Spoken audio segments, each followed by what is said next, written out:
Yeah, welcome back, Steve Sports Talk on Atlantic Television Network, and I'm not alone in the studio this morning. I have with me Emmanuel Michael. Mike, good morning to you, and welcome to the show. Thanks for having me on this side of the divide this morning. I'm really glad to be here this morning. Of course, we are gradually counting down the D-Day when the Super Eagles we file out against the host country, talking about Morocco in the semi-final of the African Cup of Nations. And some other big stories are making rounds in the world of football and sport generally. I'm happy to be here to talk about all of this. All right, so before we talk about the Super Eagles of Nigeria as well as other interesting stories, let's take a look at the Niger Delta Games as Cross River States sport authorities may have made major breakthrough in talent discovery as the state trials for the second Niger Delta Games bet in the Central Senatorial District, organized by the Licensing Committee, members of the NDG, in conjunction with the Cross River State Sports Commission, led by Lawrence Ita. The trials serve to select athletes that will participate in the state finals to pick those who will represent the state at the game. The initiative has drawn widespread commendation from athletes, community leaders, and sports stakeholders who praise the commission and the Cross River State government for their commitment to youth empowerment through sports. Mike, welcome development, from Cross River State. Looking forward to, of course, select talent that will represent the state in the second edition of the Niger Delta Games.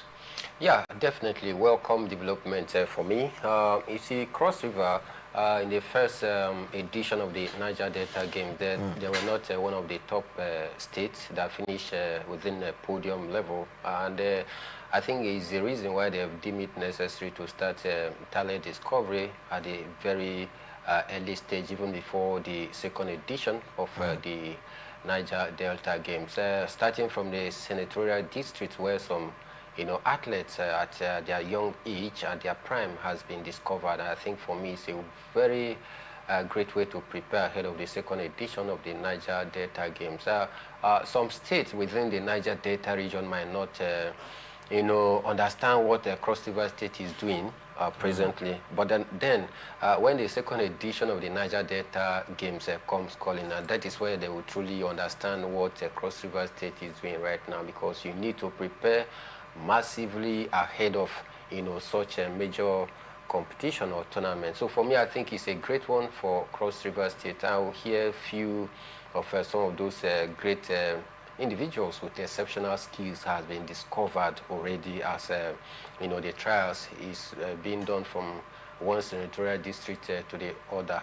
Before the start of the next edition, I'm sure Cross River State would have made a whole lot of gains in terms of talent discovery, and that is going to give them that better standing in the right position to vie for honors and fight for a top place finish in the Niger Delta Games. And beyond that, we can also use some of those talents that will be discovered during the Niger Delta game to, of course, go higher, take them to the national, and from national, this is where they will begin to make a mark in the global community. It will be the second edition of the Niger Delta Games. We saw the first edition. Do you think the purpose of the competition was achieved? Because of course we'll talk about annexing talent at this point in time, where their talent spotted, because just like we normally talk about, it's not about hosting competition, national sport festival, the national youth games, talk about the Niger Delta Games, where talent be spotted. What do you make of the first edition? And now we're coming down to the second edition. Do you think we're possibly or gradually achieving the purpose of this competition? First off, it is the maiden edition, and it is not up to 12 months yet, which will actually make it 1 year. Yeah, the purpose was achieved and is still being achieved. First off, one of the purposes is to, foster unity and camaraderie among Niger Delta states. That unity is key because within the Niger Delta region enclaves, different states have their own peculiar interest and culture, but then bringing all the Niger Delta states on board in one a platform for sport festivity goes a whole long way to further strengthen the relationship among states, and then also get to share ideas in terms of sport development generally. So for me, I think gradually the aim is being achieved. Yes, maybe we've not been able to see maybe a major or exceptional talent discovered yet. Why? Because it is still at the prime stage of the competition. Maybe when we get to 2-3 years, then we can begin to count our gains and say, okay, this is the first edition of the sets of athletes that participated in the Niger Delta game, and this is how far they have come. All right, so within the frame of less than 1 month, I mean less than 12 months rather, after the maiden edition, we cannot really single out some of this brooding talent and say yes, this is the product of the Niger Delta games. But like I said, within the space of 3, 4, 5 years, then the picture will begin to get clearer. We'll begin to see those names and the games that they've made thus far.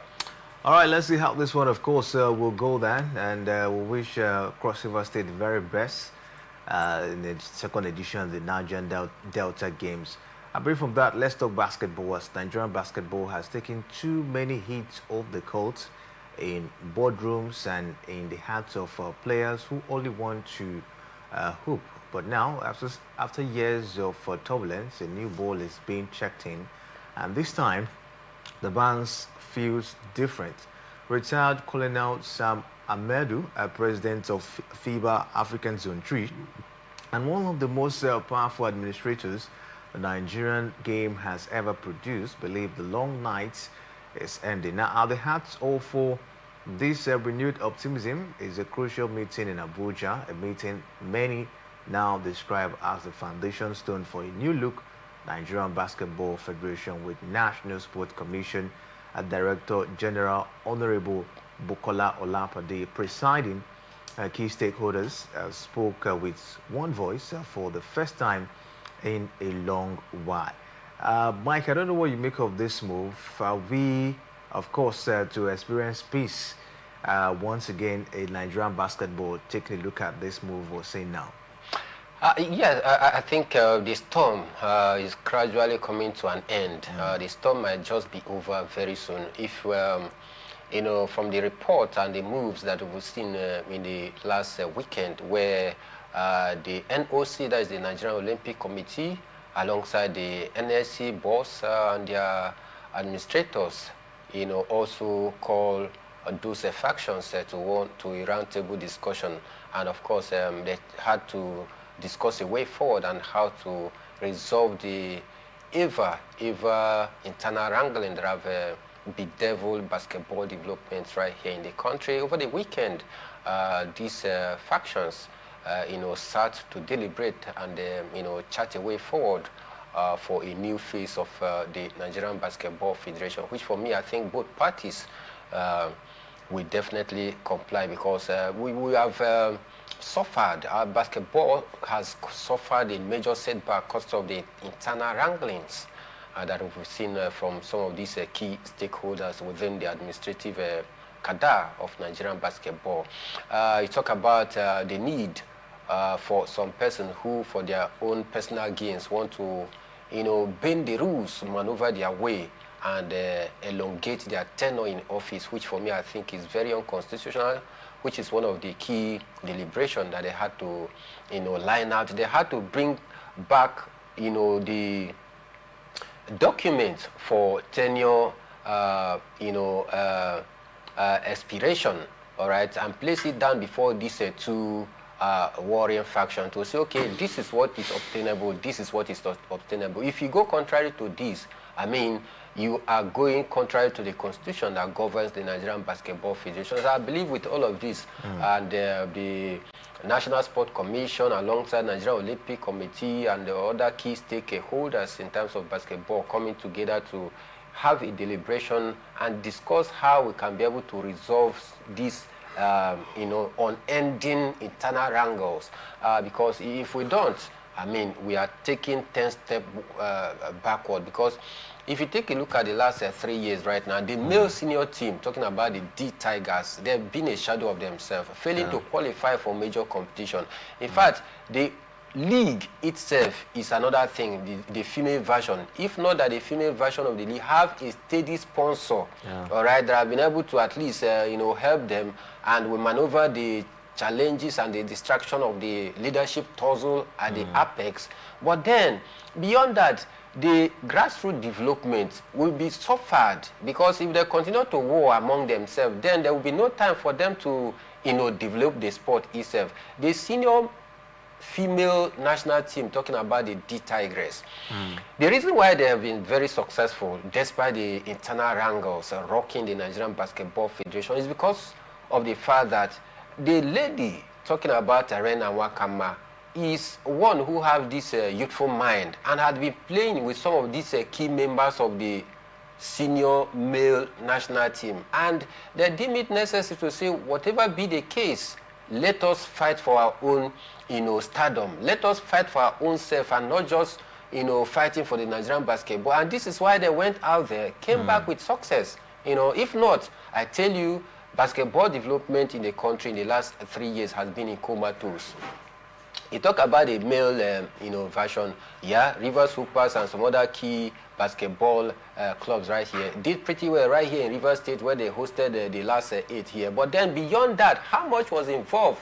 All right, how much did the Nigerian Basketball Federation budgeted for that, championship? These are the issues. So I believe with all of this, if all hands are brought to the deck and they collapse their individual interests and work for the gain of the basketball development, I believe by now we should be far, ahead of where we find ourselves today. All right, let's see how this one, of course, will go then. We'll look forward to see peace in the Nigerian Basketball Federation.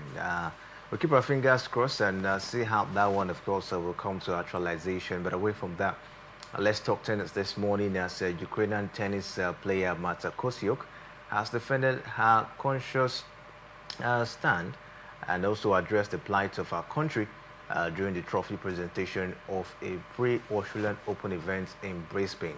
The world number 20 did not shake hands with top-ranked Belarusian Aryna Sabalenka after being beaten in Sunday's final in straight sets. Like many Ukrainian players, Kostyuk refused to shake hands with Russians or Belarusians following Moscow's invasion of our homeland. So, Mike, this is still lingering. Ukrainian players are still not happy with a player from Russia or Belarus, at this point in time. When would this end? For me, I think it's going to, take the intervention of God for all of these, warring factions to stop, to lay down their arms, because it has transcended beyond just the war, down not even the political, struggle and the economic gains that some of them are fighting, but then it has also, spilled over to sport. And you and I know that sport is a very neutral game that does not accommodate such religious or political or any other economic activities. So for me, it's a very big problem that players that were supposed to shake hands, all right, to share the spirit of sportsmanship, are going averse among themselves just because of the ongoing war.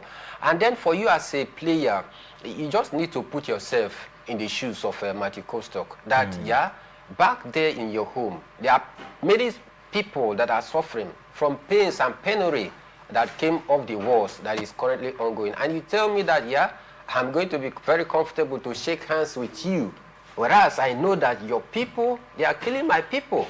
They are impoverishing my people. My people are in pains. They are in penury. courtesy of the war currently ongoing, and you are telling me because of sport, I should be pretty happy to shake hands with you. I mean, it's taking the glory and the beauty of a sportsmanship spirit away from the sport. This player should be able to understand that, you know, if maybe they can start from here and start making peace, you never can tell where the peace will lead to.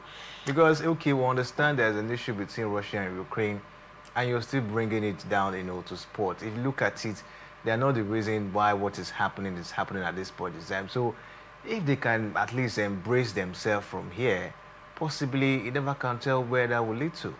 And that's the thing. If the acrimony has spilled over beyond remedy within the two states, and even sports generally frown against such, who are you as a player to take side? If, for example, I know that you are aware that Russia, many of their athletes has been banned from competing in any sporting activity because of this war. Now, we're even talking about Belarus, you know, at this point in time. Belarus are not, you know, primarily the people fighting Ukraine. I know they've shown some support, you know, to Russia at some point. That's why Ukrainians are also angry with them at this point. But you look at it, take a look at the distance. Sabalenka is from Belarus. So because of what is happening, Sabalenka has not come out wanted to say, yes, I like what is happening, you know, to Ukraine at this point in time. So you see how the transfer of aggression. You see, the former owner of Chelsea Football Club, Roman Ibrahimovic, all right, what business does he have with the current war that is ongoing between Russia and their sister states out there? But then, the English authority compelled him, all right, to vacate his ownership of Chelsea Football Club. Why? Because it's very simple. We hear he was sponsoring the war. We hear. No, the issue was that he was a close ally to Vladimir Putin, the Russian president. All right, how does that in any way affect him being an owner of Chelsea Football Club? So you see all of this controversy. So war is something that, you know, doesn't speak good of anyone. And for you to be attached or seen as an affiliate to such country that is oppressing certain state or certain people, I mean, it takes away the joy. And you will not be comfortable sitting back to rub mine and share the moment of joy and happiness that sport brings generally, when you know that your people are suffering out there. And this man is from that state whose president is maltreating your people.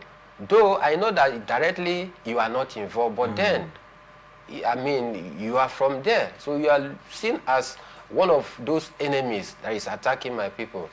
And I think all of this should stop. Sport should be a unifying tool to bring people together. It's been happening for a while now. Definitely. We've seen what sports have done in the past.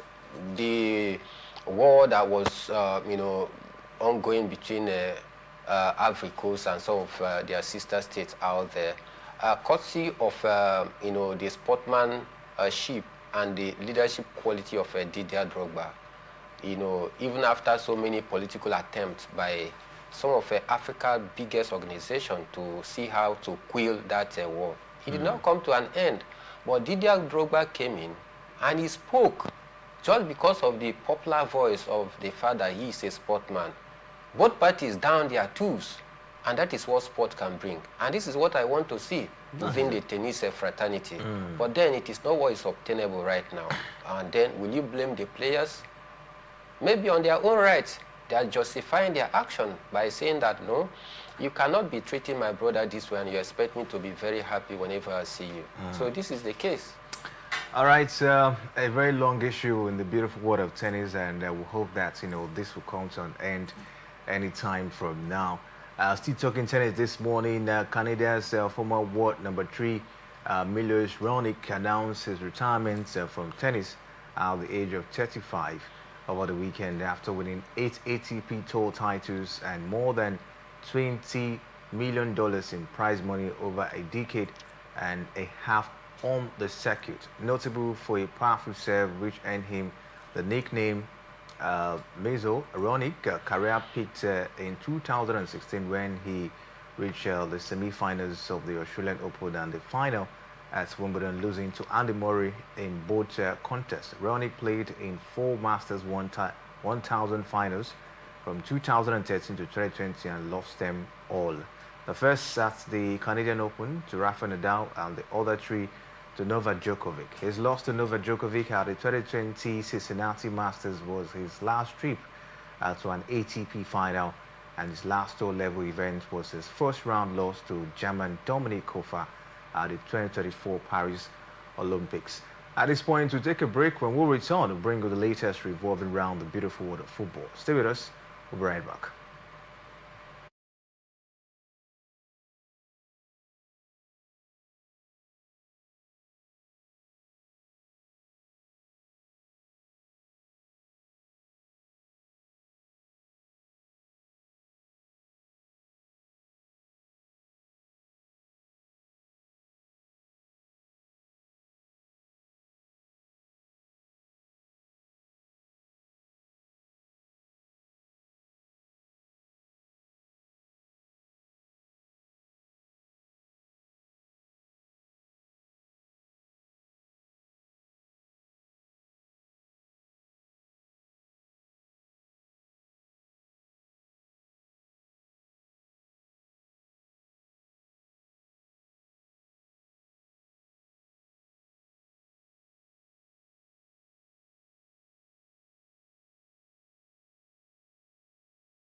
You're welcome back as the Sports Talk on Atlantic Television Network, and of course we're bringing you the latest revolving around the beautiful world of sports this morning. Time to talk football, as of course we start with the Nigerian Premier Football League, as the newly appointed technical advisor for Plateau United, coach Benga Ogungbati, has reiterated his goal of coming to Plateau United is to salvage the team from its present position and maintain its Premiership status.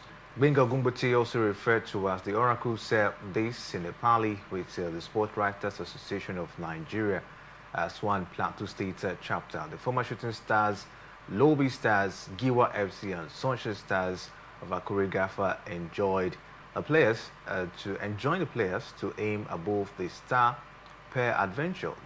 They will fall among the stars, so we aim to finish strong and escape. We will be guaranteed at this point in time. Mike, Benga Ogungbati to Plateau United this time around. I don't know what you make of it. A journeyman, of course, he is. Coach Giwa FC You talk about the likes of Lobby Stars at this point in time, and now he's at Plateau United. How do you see him helping Plateau United? Plateau United have been struggling, and I think they're somewhere, the relegation zone at this point in time. You see Benga Ogumbote savaging their season?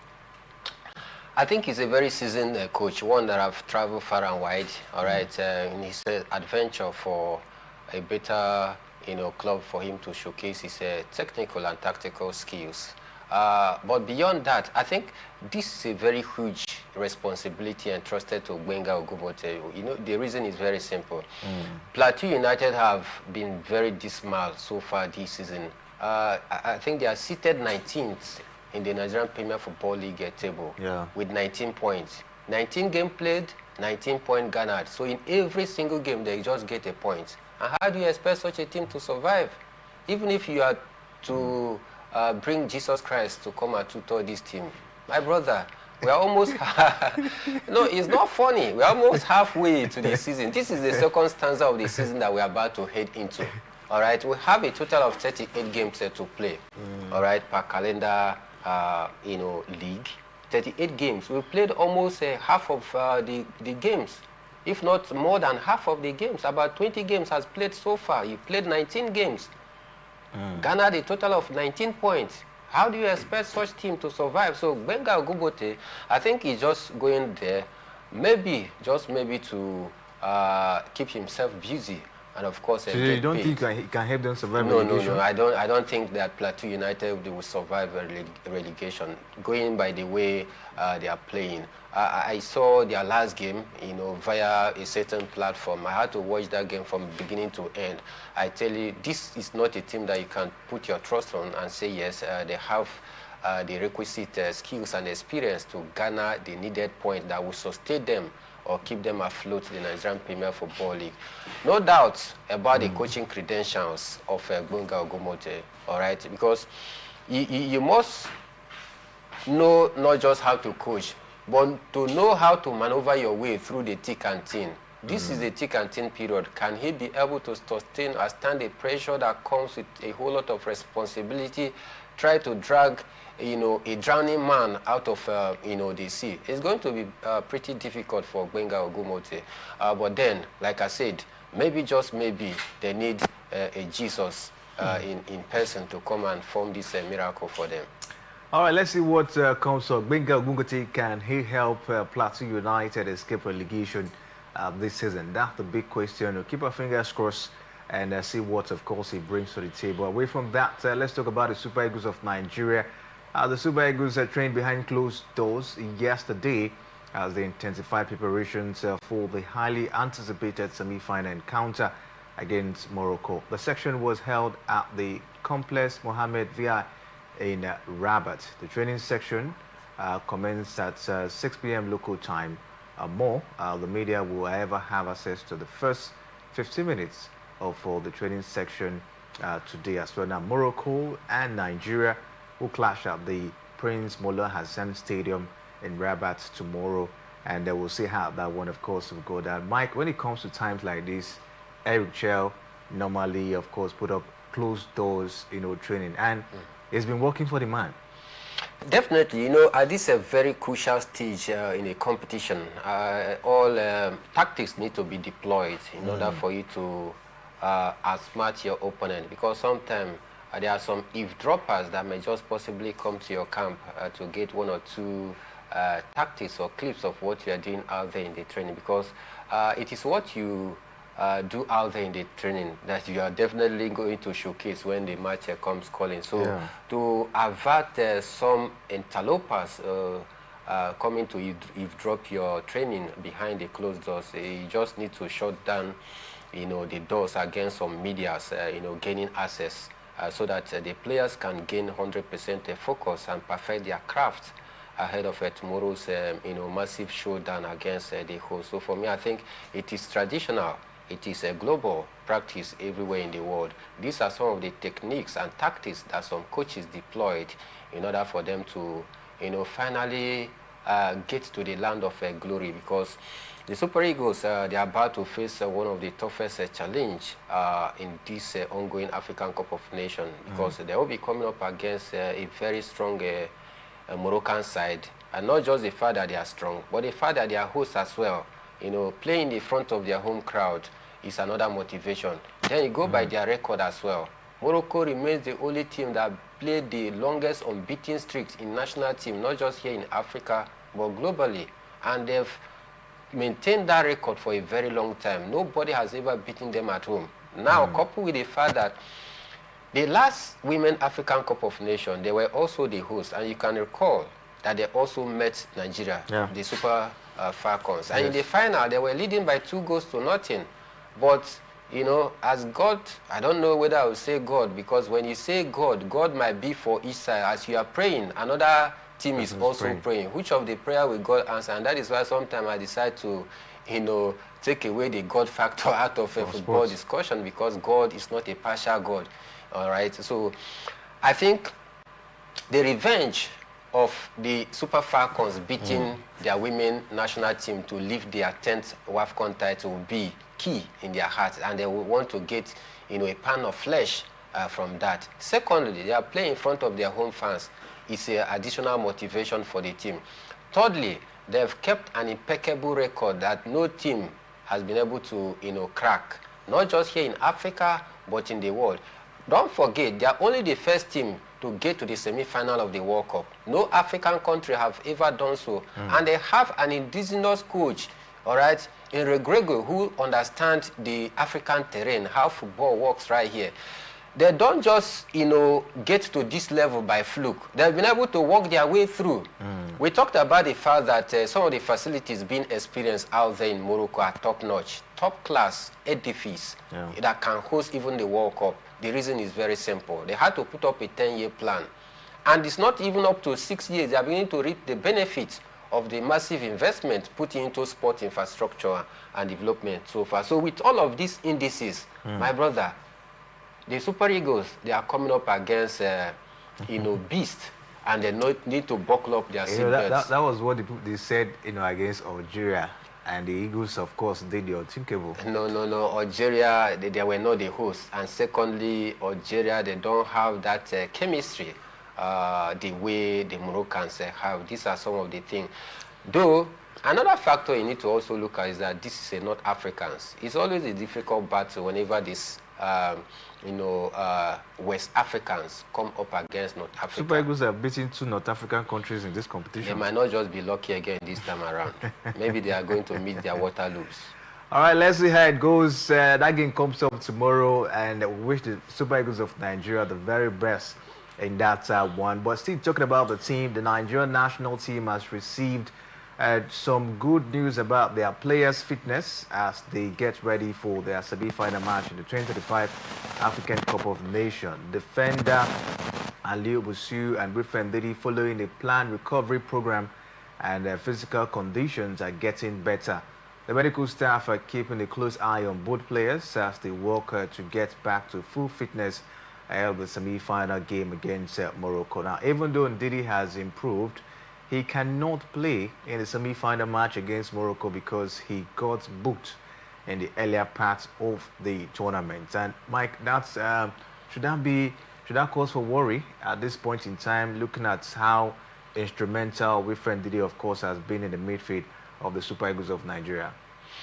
Yeah, naturally, this should call for worry for the coach, talking about Eric Chell. But then when you have a pool of stars to select from, I think there will be no much headache, because the Super Eagles, they are made up of arrays of stars with some individual brilliance that can be able to cover that loopholes or the vacuum that will be left by Wilfred Ndidi because of the cards that he had accumulated. But then again, the likes of Rafael Onyedika, the Club Brugge player, I think is one intelligent defensive holding midfielder that can, you know, suit in or slot in seamlessly in that position of Wilfred Ndidi. So for me, I think no worries at all. If Coach Eric Chell can get his act right, that is no problem for the Super Eagles. No worries at all at this point in time. The absence of Wilfred Ndidi Of course, according to Mike said, we should not worry. We have, of course, good replacements down there. And away from that, the Confederation of African Football has begun an investigation into the ugly confrontations that happened after Nigeria's 2-0 win over Algeria during the 2025 African Cup of Nations quarterfinal in Marrakesh. African Circle report that a CAF is reviewing reports from referees, security personnel, and media representatives. The Algerians were furious at full time, targeting the match officials for what they perceived as unfair decision. The players tried to assault referee Issa and his assistant, and the stadium security had to intervene. So, Mike, CAF is trying to, of course, put up an investigation into what happened between Algeria and Nigeria. Of course, we saw how angry the Algerian players were after that encounter, accused the center referee of being biased in his officiating in that one. I don't know, do you see possible punishment for Algeria, or you think CAF will possibly resolve this one amicably? I think CAF would definitely do the needful. The needful being that an investigation has been, opened, all right, to pray into the activities that led to that rancor and fighting shortly after the final whistle. But then again, from the look of things, you and I watched that game. We saw the behavioral attitude of the Algerian players and their staffs alongside their fans as well. So I think the hammer is going to swing hard against Algeria because first off, you saw how they were very, very combative and how they were very violent against Nigerian players. Then again, beyond that, you saw how their fans went overboard to even destroy some of the stadium seats. That for itself is a clear indictment. Their fans, shortly after the whistle, they went overboard to destroy some of the stadium seats. It's a clear indictment to that. So I think FIFA will not just only pray or inquire into the activities, but then I think swift action will be taken against Algeria because of their, unsportsmanship behavior. All right, so let's move away from that. So we hear that Manchester United midfielder Michael Carrick is set to be appointed as their new interim manager. The Red Devils have decided to go with Carrick instead of Ole Gunnar Solskjaer, according to reports this time around. Solskjaer appeared to be favorites to get the job, but following physical meetings over the weekend, Carrick is now likely to be appointed. Mike, I don't know what you make of this one for Manchester United, looking at appointing Michael Carrick as an interim manager ahead of this man talking about Ole Gunnar Solskjaer. I think for me it's a very, very big risk. I understand the fact that they are not looking for a substantive manager for now because we just have less than call it 4 months before this season comes to an end. Maybe they just want the season to come to an end. They will take their time to sort for a suitable coach. But on the interim basis, take a look at the likes of Michael Carrick and then Ole Gunnar Solskjaer, who are, two of Manchester United former players. First off, Ole Gunnar Solskjaer has been there as Manchester United coach, but then he was not retained. He was let go. Yeah. Michael Carrick, coming in from the lower cadre to the senior team, can he be able to, cope with the pressure that comes with the huge job of Manchester United? So all these two candidates, for me, I think they are gambles as well. Although some have said that Ole Gunnar Solskjaer should have been a better person over Michael Carrick because of the fact that they said he plays more like an attacking football. We saw it, when he was there.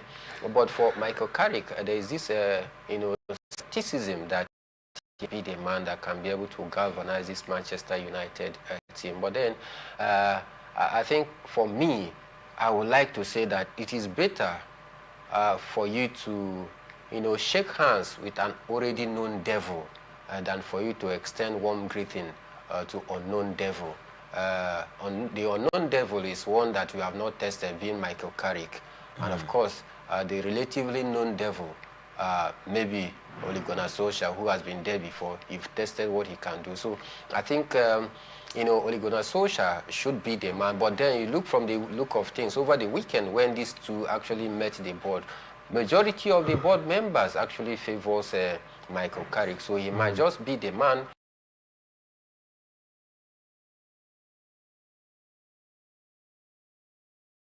Better than Ole Gunnar Solskjaer at this point in time? I think that's, of course, another big question to It's look a very at big gamble, very big gamble. Very big Looking gamble. at how, you know, dismal and disjointed that this Manchester United team has been. In fact, they need a world-class coach that can be able to manage the situation right now, because Manchester United, I think, it is not going down well with them in all angles. In terms of administrative angle, in terms of the on-pitch result, they've been a shadow of themselves. All right, let's talk about Real Madrid, as we hear that they have sacked Xabi Alonso as their manager. And Mike, when I saw the story, I asked myself, is he really the problem? Is Xabi the reason why, you know,